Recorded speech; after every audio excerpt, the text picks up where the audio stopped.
the one and only Darren Green Show. And away we go. What's going on? It's your boy Darren Green, host of the Darren Green Show, your weekly dose of pop culture news, music, social media gossip, reality TV, and a whole lot more. Please be sure that if you're watching this on YouTube to leave your thoughts in the comments. I cannot stress this enough. We have got to get those recommendations on YouTube, child. So please comment, emoji, curse me out, the whole nine. And if you're not already subscribed to the channel by now, okay, what are we doing? Subscribe to that goddamn channel. Also, to the audio listeners, hey, be sure to leave a rate and review, and be sure that you're subscribing or following from wherever you're listening to the podcast, whether that be Apple Podcasts or Spotify Podcasts or Luminaire. Yeah, that's an actual site that you can go on and listen to the podcast. I believe it's called Luminaire or Lumina something. There's a lot of podcasting sites around the world, honey, around the network, I should say, that host this platform. Anyway, hey guys, hey, how y'all doing? Sorry. So we didn't do a Real Housewives of Atlanta recap. Don't worry. We're going to recap partial parts, okay, of episode 3, high notes and cheap shots. Okay, we're going to talk about that briefly. We're going to bring reality to the top of our hot topics list, and then we'll go on from there. We also got to talk about Married to Medicine and also just some other news in reality TV that has come up recently.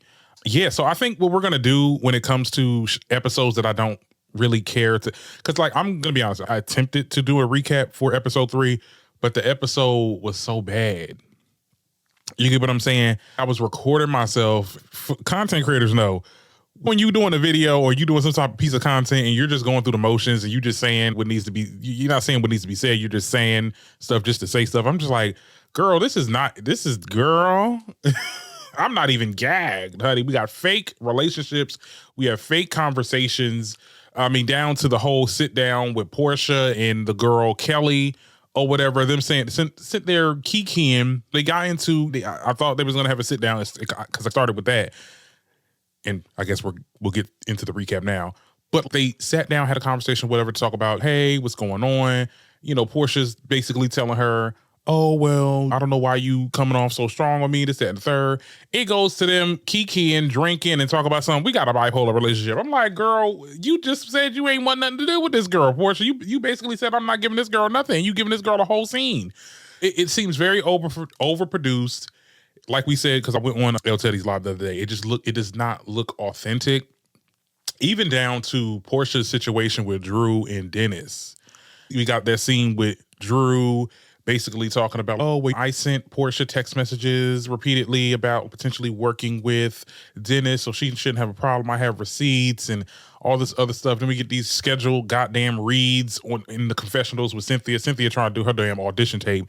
Girl, it is not working. You better be lucky there'll be a show next season, child. At this point, I don't know. The steam there was a little bit of hype in the first couple episodes, but the steam is drifting, right? There's a lot of aspects that I want to talk about with this episode. I mean, it was a lot of filler. We got the argument between Angela and Shamia. That was the highlight of the show, honestly, when it was Kelly, right? Because I was on El Teddy's live. We were trying to decipher who these new girls are. There's so many new girls. We don't know who got the nose job, who got the lip job, who got the rhinoplasty. And they all just look the same. I'm sorry, okay? They all just is what it is. And like, for the life of me, that was the highlight of the show, though. When it was Kelly that did she did something for Balmain. She did like an event and it was to raise money or whatever. And it was a partnership. And Shamia and Angela was getting into it. And even though I felt like it was entertaining, I felt like that beef is not even, you beefing, Angela, you beefing with Shamia because you think Shamia is Portia's lapdog. And you're being Drew's lapdog because you're speaking for Drew. This is now the second episode. Okay, that we are speaking over people and saying that, oh my goodness, you're a lapdog, this, that, and the third. You called this girl Flavor Flav and try to hide it up. Oh, Flavor Flav was a hype man and this, that, and the third. He was no goddamn hype man. Or maybe he was, I don't know, maybe he's before my time, but I remember him to be a rapper, and then I remember him to be like a reality TV show host that had a lot of women that wanted to date him or whatever. You called her Flavor Flav because she dark-skinned, child. I mean, I'm just... come on. But you know what? Shamia got your ass too. Because she basically called that girl, but not Janet Jackson. What's that? LaToya. Because Angela, she got that nose. They all got that nose. Like her, Brittany Edie, and freaking in Cali, like they all got that chiseled Michael Jackson nose. It is impairing their voices. They're sounding like this every time they talk. Like I'm just like, who's speaking? Who, like at this point, who is speaking?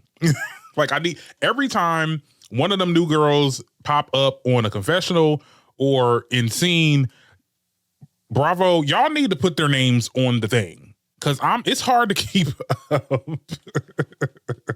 Let me go back to my notes because I did actually make notes for this, but it just, when I got to making the video, I was just like, girl, what's going on? I wanted to talk about other things as well. So yeah, the Shamia and Angela thing, fake. Portia and Drew, I guess they're supposed to be having a conversation soon. Well, Drew tried to address it to her at the event, and Portia was like, I don't want to talk about this. And Drew brought her sister. I be thinking every time Drew bring her older sister, I'm thinking that's her mom. We have never seen Drew's mom. Where your mom at? Okay, because that sister that you be going on, why Portia called that girl Heavy D? Portia, you need to stop. Just get the fuck out of here. That girl look like her mom. Portia's mom got into it a little bit because I guess they went to a spa. That was something that was talked about. And basically, Portia was giving her the details on the divorce, and you're still talking about that and all that other stuff. And her mom basically, she tells her mom, like, well, the girls are saying that Shamia is telling me information or not telling the truth or something to that effect. To which Portia's mom was like, well, you got to watch the person that's the bone collector. I know you've been hanging out with her for a long time. That is the worst advice, because I definitely feel like Shamia got Portia's best interests. But of course, we're trying to make drama unnaturally. So I guess now Portia's new target is going to be Shamia. I've always felt like they had a love-hate relationship anyway, so I already know that it was going to go into that direction.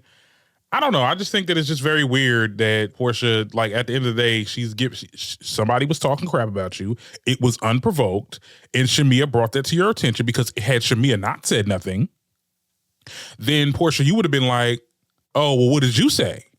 You get what I'm saying? Well, you didn't say nothing. You wasn't trying to defend my honor. You get what I'm saying? So Portia, you really can't have it both ways. I don't know what Portia is doing. I thought I definitely had high hopes that she was going to anchor this social friend group thing well, but she's not doing the things. She's not doing the things. And also what's worse, because there's nothing really else to talk about with this episode, just with the points that I just made up. But I think that the erasure of Kenya, and I'm so glad that people are talking about this, because I've seen this on TikTok and various other videos and stuff like that. Is Kenya on or is she not? Okay, is she on or is she not? Okay, because we're still actively seeing her. She doesn't have any confessionals, but she's been actively talking to the girls, having scenes with the girls, and she's about to have her own event that they're going to have to tape. I think firing Kenya, and I know I don't want to sound like a hypocrite, because I did say Kenya needs to be held accountable and Kenya deserves what she gets. I think it was a very weird and difficult call to essentially stop her from taping and stuff like that. Ultimately, I wish they just would have had her tape for the rest of the season and then fire her or make a decision at the end of the reunion. I think firing Kenya it's not even mid-season. It's like at the beginning, because apparently either next episode or the following episode, we're going to get the event. We're going to see what leads up to Kenya and Brittany Edie getting into it, and then we're going to get the event, and then that's going to be a big blow up, and then that's when, we'll never see Kenya again on this season. I think they should have just allowed Kenya to stay on there, because at the end of the day, and I'm going to just say this right now, why are y'all accommodating to this new person, Brittany Edie? She's not even bringing nothing to the show. It'd be one thing if she's bringing something to the show. But from what I've seen and the storylines that I've gotten from her and sitting with that dang husband, okay, I got my little, how you doing, hands out. It's not giving. It's just not giving. Her with this damn insurance business thing that she got going off the child. She's not bringing it. Y'all chose to keep her. Did she try to get y'all legally saying that, well, if you don't fire her, then I walk?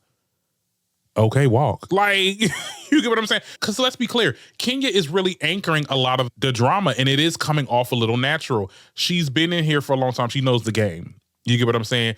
Portia is not really being a good anchor here. Allowing Portia to be the anchor of this season is probably going to be the detriment of season 16. I'm telling you right now, because she is completely, this has just what the people have been saying. I hate to be wrong, but I got to admit when I'm wrong. It is the Portia show. It is Portia and Friends. You get what I'm saying? And it's not really working out. So going forward, if there's episodes that are not entertaining enough, like I will talk about it on the Wednesday show. If there's something that is really big, if something like, for example, this situation that's going to happen, that this Kenya Moore hair salon thing, I'm probably going to give y'all a separate episode just strictly on that recap. But if there's more episodes like this, you just gonna get it smashed in with a podcast episode, because it's just not giving. And I feel bad because damn, this is season 16. This is y'all sweet 16. Y'all been here for 16 years and y'all can't even. It's not working. They need Carlos. Carlos got the drama started. I don't care what nobody say. Oh, when Carlos is on there, things got legal. Yeah, well, that's make for good ratings. Okay. That made for good ratings. Name me a dry season that Carlos King produced. Okay. He need to talk to Bravo, or they need to conversate with him, see if he can get him back, because the producers that they got on now, child, it's just not giving. Honestly, I don't think any of the Housewives shows are really giving at this point. It's real dead. Speaking of Housewives, they said Garcelle is leaving. She made an announcement that she's leaving. I think Housewives have really lost its steam. I'm not even hearing nothing about Housewives of New Jersey other than Teresa. We'll get into that a little bit later. I guess we can get into Teresa now since I just brought her up. But like, girl, your girl is going through some issues right now. She owes over $3 million in taxes. Let me read this little excerpt, trying to give you guys my thoughts. Now, Teresa and her husband, she did get married to this man. Now, see, I watched very briefly. I don't know which season it was, but I watched the season where she started to mess with this dude, and something about him. When I saw that, I was like, it's giving very Skimiana. But anyway, Teresa and her husband, Louise, are facing major tax troubles. According to records obtained by People, the Real Housewives of New Jersey star owes $303,000. Okay, while the husband is in debt and significantly higher at nearly $2.6 million. What the hell does this man do? Now, this isn't the first time that Rules, the husband, has faced tax issues. Back in 2024, he was hit with a $163,000 lien, which remains an open case. Teresa, who is married to this man, is no stranger to legal and financial troubles. She recently served 11 months in prison for mail wire and bankruptcy fraud, and has always maintained that she was unfairly targeted. You housewives are always going to jail. You housewives are always doing this scandalous, scamming ass shit. How do you owe that much? Now, see, I think he definitely, when we marrying these people, you don't be doing no background checks on these people that y'all be marrying. And Teresa, you got the resources. You just can't just be looking for you see a good little piece of thing and a little good piece of thing down there and a little bit of money on them or something like that. And you just, okay, I'm going to marry this person. Like, what? We're not doing no background checks. And when I say background checks, we need to not just be doing background checks as far as criminal background checks. We got to do a credit check. When you marry somebody, you're going into business with these people. Okay, so whatever they got, you got. They got bad credit, you got bad credit. They got good credit, you got good credit. You get what I'm saying? And so what was the reason? And I just know that damn Brother Joe and Melissa Gorga sitting over there, that's what she gets. Oh, should I watch Housewives of New Jersey again? Well, I don't even know if they're current with their season, child, because it seems like a lot of these shows have stopped. But girl, you want to go back to jail? Because, honey, you get tried again. I don't know. They might put some years on you, because you see how they did poor Karen. Girl, they do not care if you a housewife. They do not care if you on that Bravo stuff. Child, you going to jail. You mess with Uncle Sam, you going to jail. So that's what happened. I wanted to briefly talk about Married to Medicine, because I did talk about this on my TikTok, and I wanted to bring this here to the podcast. We talked about it briefly last episode, but that was before I saw the actual part one of this 3-part reunion. And I will say I was very disappointed in how everything panned out with these girls. I mean, where do I even start? We're going to break this reunion up into 3 parts. I feel like because Phaedra was not there, because if Phaedra was going to be there, she would have been the punching bag of the entire cast. They would have all dragged her. I believe Toya, definitely Heavenly, Simone, Jackie would have chimed in to validate Simone and all that. They would have dragged Phaedra. So it was very smart on Phaedra's part to not show up. She's been pressed at a reunion before. That last season that she had with Real Housewives of Atlanta, where it was outed that she was the one that did what she said about Candy. You get what I'm saying? I don't want to be in communities with these girls. I'm not helping you with no ratings, because that's all this is. She was going to come on the show, and this would have been her last season because they would have iced her out the next season. Her not being on the show hurts the reunion, because I'm going to be honest, a lot of the shit that was talked about was dry. It was boring. The only thing that was entertaining was seeing Quad be the new punching bag, because Phaedra wasn't there. Quad is the punching bag. Because Simone and Quad got into it, and we're still rehashing the same situation that happened last season. Well, look, I understand where Quad is coming from. She's saying that at the end of the day, all collectively wanted me to leave, and y'all iced me out the last season because y'all wanted to bring other people on. And let's talk about these other people. You get what I'm saying? And I feel bad for Quad to a certain extent, but I'm also dragging your ass, Quad. Okay? Because you sat there and you complained that they tried to ice you out. They tried to ice you out because they wanted to bring T in. It was a driving force to bring Greg and T in because it was going to bring drama. And I do believe, even though Toya wants to sit there and come for T and saying that I never told you to start a war with Quad, I do believe that Toya, Simone, maybe not Jackie, because Jackie don't get into the drama, but she's always going to support no matter what. But I do believe they tried to get her, T, to go after Quad because they were not on Quad's side last season. Now, the tide has changed. Now the group doesn't mess with T, because it's very evident that they're icing her out, and everything that she says, a lot of these girls are chiming in. We got Heavily chiming in, coming for her. We got Quad is saying, and my thing is, I don't even know why are you even arguing back and forth with T? I don't even know why T's arguing back and forth, because it's clear that y'all need to work together, because they are all pitting y'all against each other. And I'm just looking at this and I'm just like, why is nobody saying anything? Yo, what is going on? It's very much, the mean girl culture in this damn group, I would say it's probably even worse than Potomac. And for Quad to get in there, I know I'm going back and forth in every which way with this, but for Quad to get in there and see, I showed up. I'm not like Phaedra. I'm here. I'm like, oh my God, like you are begging to be a part of this group that is trying to debate whether you should be here or not. Quad, get some goddamn balls or something with these. And we see that she's going to get into it with Simone in the coming episodes, I believe either part 1 or part 2. But girl, do you not see that they're like using you as a pawn, and they want you and T to get into it? Because at the end of the day, this ensemble have nothing else going on other than Phaedra. And I'm gonna be honest, when Phaedra left, I was like, okay, well, y'all need to wrap this season up because there's nothing else to talk about. There's nothing else that I care about. I don't care that y'all don't want T on, and now y'all feel like Greg is a nuisance, and now y'all upset because he pressed charges against the dude. Now, I think that it was corny as hell for him to press charges on dude, because dude ain't even touch him. But at the end of the day, y'all wanted him back on the group. That's the thing. Y'all wanted him back. You wanted him and T back because you thought that this was going to be like a real explosive season of, oh my goodness, like we're bringing somebody's ex of a cast member. That's just...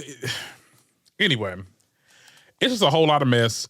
Heavenly got on my damn nerves. Heavenly is such a rude, like exactly what Phaedra said. These girls are demonic. I think that Phaedra in that moment was talking about Heavenly. Heavenly is very demonic. Heavenly is she is mean-spirited. She is evil.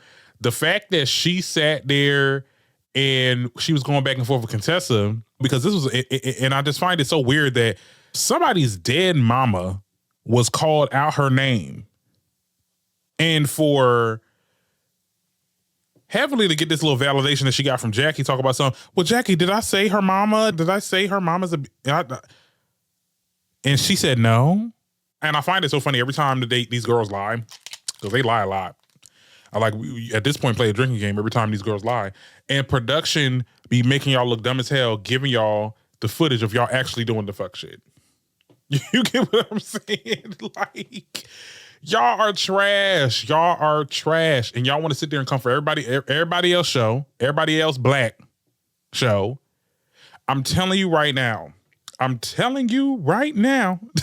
motherfuckers are not real. And your ratings will show. Your ratings will show, because at the end of the day, don't nobody want to come to this show no more. I am going to see what this next season gives. Of course, we ain't going to talk about it. We're not going to, well, I don't know. I might talk about it a little bit on the show. But I don't see nothing. I think that what's going to happen and what's been happening for the longest, which has been able to keep them in, good graces with the ratings, Heavenly will get on her live and say some of the most deplorable, horrible things to somebody on the cast. I think her next target again is Simone, because she has been coming for Simone lately. She's going to get on live. She's going to talk about that husband, which is going to get Simone riled up, and we're going to see a screaming match the first episode. She might even talk about this new girl with that damn NFL player, fine ass man. Probably going to talk about him. And then if T coming back, I don't think T coming back. That's another thing. I don't think T and Greg is coming back. She might talk about Quad. She's going to talk about somebody, and then it's going to be like a storyline on the show. Oh my God, Heavenly, you're always talking about somebody. You just can't keep your mouth shut. This and the third. I'm sorry, but the bitch just need to understand that her husband ain't shit. It's the same formulaic thing, and it's going to get old very soon. It's going to get old very soon. And if you keep on bringing new people on the show just to bring them up the first season and then drag them the next season to get them to like get off the show or ice them out, it's going to come to a point where it's just going to have to just be y'all that's on here. And it's only but so much y'all can do and argue and fuss about, child. It's only so much that Simone can scream about, and for Jackie just to just allow everything to happen and just not have no type of say and just agree with the status quo of the mean girl culture that's on this damn show. Okay, I've had enough. It is enough of reality today. We can move on. Tell me what y'all think about that in the comments. I do want to talk about Diddy. Ooh, child, the person who shall not be named. Okay. Yeah, he had a partial victory today. What has been reported. I'll read the little excerpt here and I'll give you guys my thoughts. It said, in a recent court ruling, Diddy scored a partial victory in a lawsuit filed a former music producer, Rodney Lil Rod Jones, who accused the mogul of SA. Now, a judge dismissed 5 of the 9 claims Jones made, including RICO charges, emotional distress, and a breach of contract. Additionally, a Trafficking Victims Protection Act claims against Diddy's company, Combs Global, was also thrown out. Okay, now the judge didn't hold back in reprimanding Jones's lawyer for poorly preparing the files. In particular, the judge noted that the Blackburn had failed to recognize that Diddy is presumed innocent in the unrelated grand jury indictment. Okay, now Jones has filed a lawsuit in February 2024 accusing Diddy of sex trafficking, RICO conspiracies, claims that the mogul labeled it as a money grab. Despite the dismissals, the case is still moving forward and serious sexual assault allegations remain on the table. In response to Blackburn, he told TMZ that, yeah, a win is a win, playtime is over. We look forward to discovery. I hope the defendants are ready. The remaining claims could potentially make it to trial depending on the progression of this case. Okay, so the stuff that got taken out was the RICO charges, emotional distress, and the breach of contract. Now, see, I think the breach of contract and the emotional distress is unfortunate that got taken, because I think that's really the truth in all this. Because I know, and I remember this story too. He brought up other stuff. Like he said, Stevie J was sleeping around with some dude, and then he had some video footage and some clips, and the dude wasn't even Stevie J. It was some star that be on OnlyFriends. Okay. It was a lot of things that was brought up for shock value, and it didn't have any evidence. And the fact that this lawyer was unable to provide the evidences, which is why a lot of the stuff been dismissed. Contrary to popular belief, I believe that Diddy did something to this Rodney guy. I believe that there was some type of foul play. I'm not going to say that he wasn't SA'd, because believe victims, hey, if that's what he said Diddy did, that's what he said Diddy did. But when you layer it with a lot of other stuff just to build some type of, like some type of shock value. Oh, he did this and he did that and it was this. Like when you add stuff on, it messes it up for everything else that you're trying to get him for. Because I do believe that there was some bad business deals going on, and you wanted to get your comeuppance from that. But there's a certain way to do it. It's the same thing like the lawyer that tried to add Jay-Z into this Jane Doe story. And look what happened with that. The whole thing got taken off. Even the stuff that was alleged for Diddy. You get what I'm saying? You wanted to kill two birds in one stone. Well, both of them flew away. And I believe that y'all keep on doing this stuff and adding stuff on and making things up, not making things up for shock value, but like adding things that don't need to be added on. You are going to put him in a better position to get out and walk free. Like two things can be true at the same time. I believe that Diddy has done most of the stuff that he's been accused for. I definitely believe that wholeheartedly. But when you make up some stories or you add some stuff on, just to add stuff on, just to make it another layer, now it's a sexual thing, now it's a deviant thing, that's when it's okay, well, if y'all are adding this stuff on and not being truthful, then what else are y'all lying about? You get what I'm saying? And I'm not trying to say that Diddy is not innocent in any way, shape, or form, but we got to hit it the right way. We got to hit it the right way, or this man will walk. That's that on that. It might be a hot take or whatever. I'll die on this hill. It's whatever it is. I definitely believe that Diddy should be in jail and he needs to stay where he's at. He needs to stay where he's at. But people that's working on this, they have to do it the right way. Anyway, let's move on before I get canceled, honey. The algorithm does not like when people talk about Diddy. They do not like it. Okay, they don't want it, honey. It is not a good look, honey. Anyway, I want to talk about Sherri Shepherd a little bit. Y'all gonna think I really hate this girl. Because I had to drag her last episode because it was rightfully so. But Sherri Shepherd and Nia Long were allegedly involved in a heated confrontation in a lobby of the Broadway's Othello on Sunday night. Okay, now Sherri attended the star-studded debut featuring Denzel Washington and Jake Gyllenhaal, revealed on her talk show on Monday that she was accosted by an unnamed celebrity. It was later reported that the celebrity in question was Nia Long. Now watch what she says here, because I actually didn't see this yet, so this is the first time I'm seeing it. Denzel Washington and Jake Gyllenhaal's show Othello. So this unnamed celebrity actress who shall remain nameless. I'm sitting there talking, somebody grabbed my arms and they forcefully turned me around. So I'm in a good mood. So I go, hi, what's going on? Because I know her. And she says to me, she goes, you've been shading me a lot. That's what she said to me.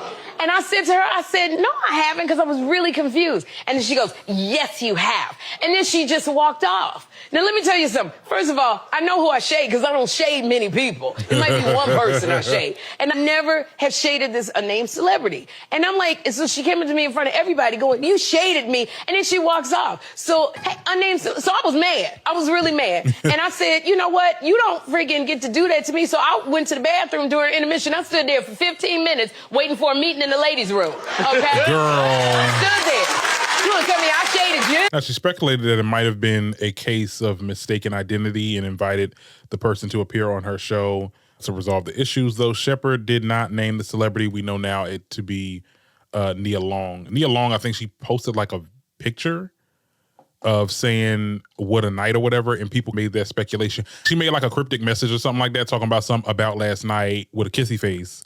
And people was like, she could have been talking about her. I don't know. I tried to do a little bit of research as to why. What's going on over here? Okay, hold on. We'll talk about that later. Hold on. Because I'm over here looking at stuff. I was trying to sit there and figure out what was the reason. I mean, the most that she's talked about, Nia Long went through a divorce or something like that. And she talked about it, but she didn't say nothing shady. She didn't say nothing out the way. I think I believe what Sherri said here was that She probably thought with somebody else, and there probably was some drinks going on, child. There probably was some heavy drinking and heavy other stuff that was at play here.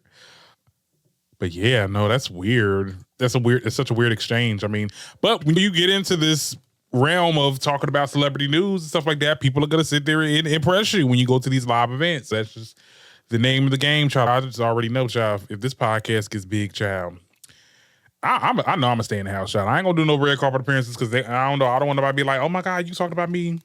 Now I gotta fight. I'm like, girl, that's why I'm gonna need my security. Because ain't nobody gonna try me. Anyway, I want to move on to the last couple topics I wanted to get into for today. So this is a segment that I want to start. Well, I tried to start last episode, but I just didn't have the time.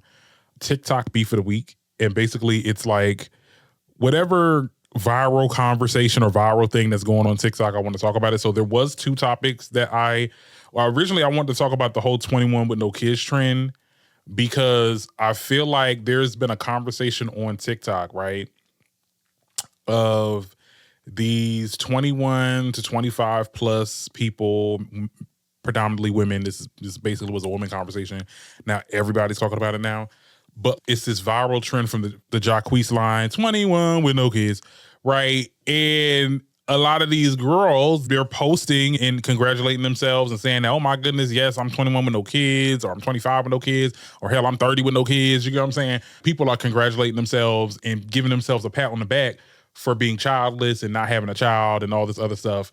And the conversation is a lot of people that are parents that are in those ranges of 21 to 25 plus that have kids, and they are essentially dragging the people that are congratulating themselves for being childless.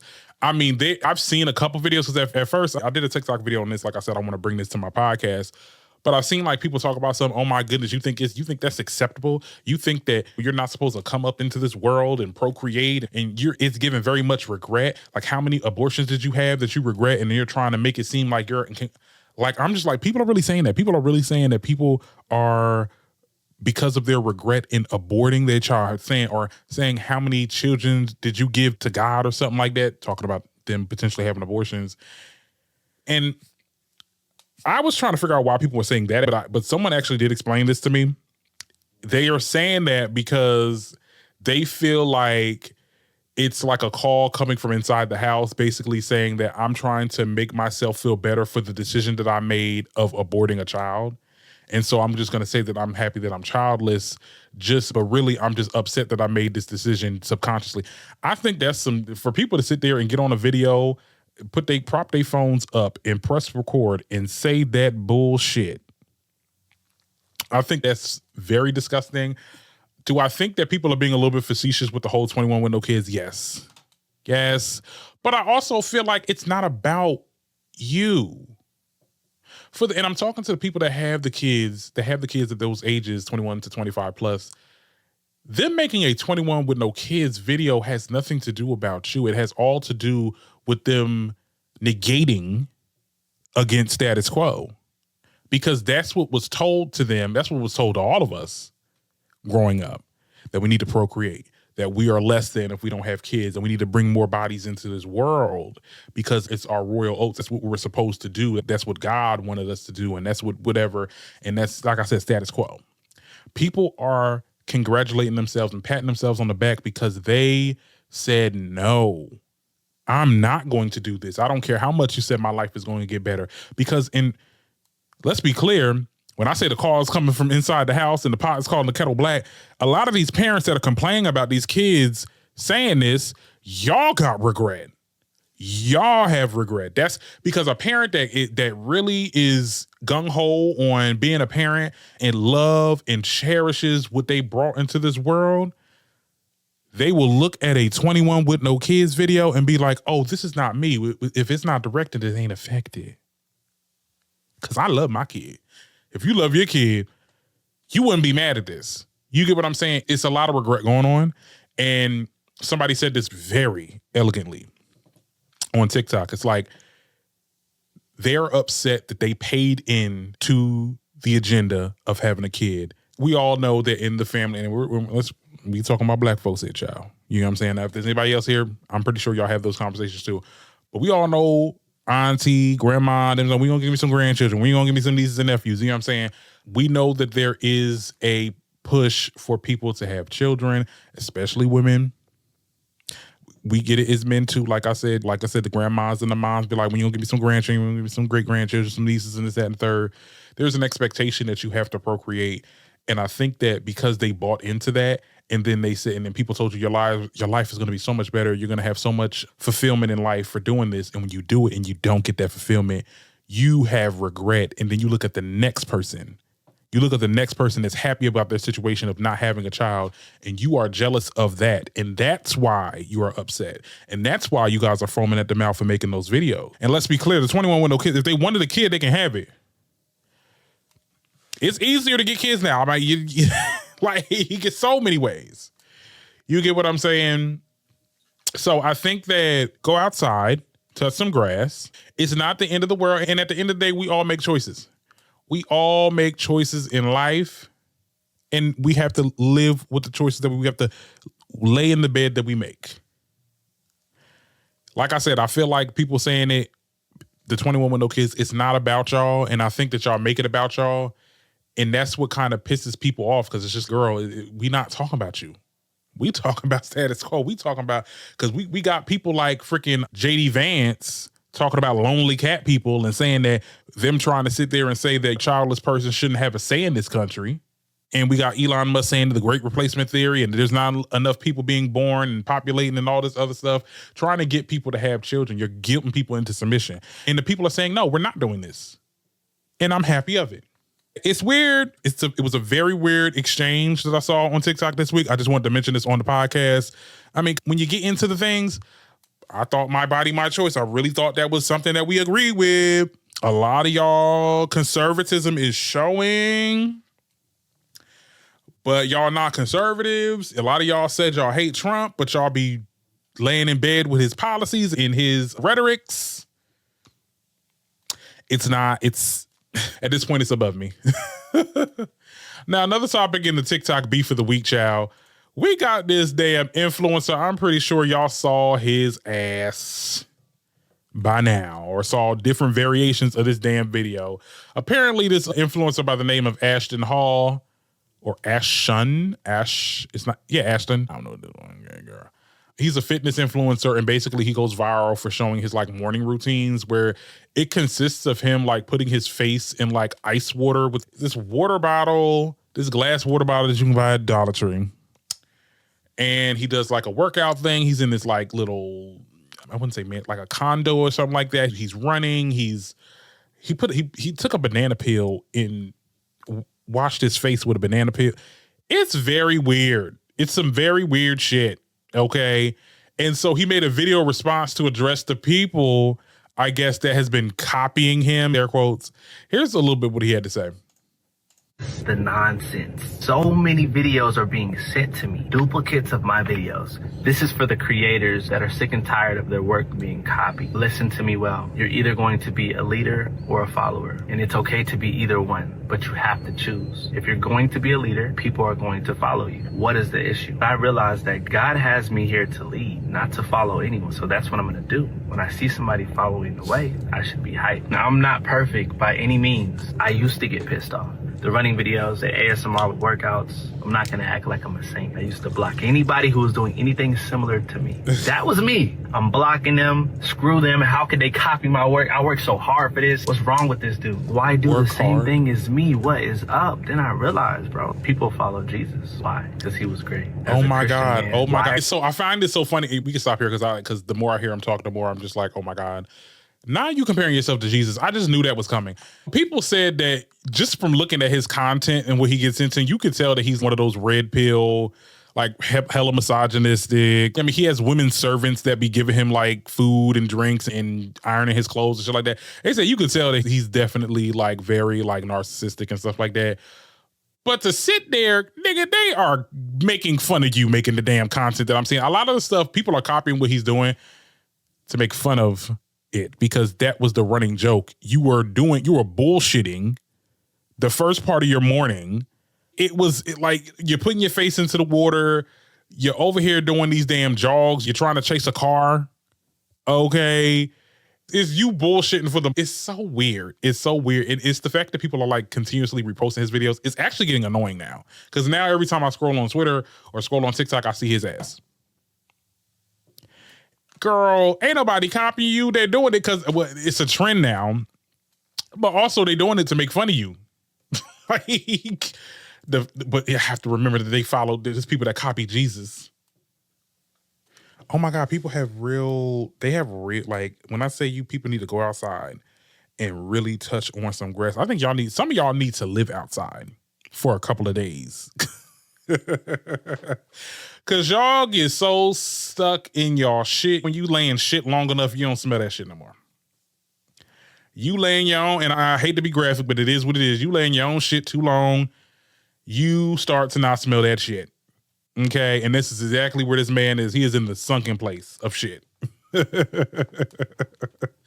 Anyway, tell me what y'all think about that in the comments. We are done off of this show. I like doing the Wednesday shows. I think we're going to bring this back now that I got some more time on my hands. And I think that, we're like 46 minutes in. We're almost 50 minutes. Hey, how y'all doing? We will be back with the next episode. Will probably be on Monday. We're going to keep Mondays because, I don't know, someone commented, it was like, oh no, I rely on you on Mondays. I'm like, all right, I'll stay on Mondays. See y'all later.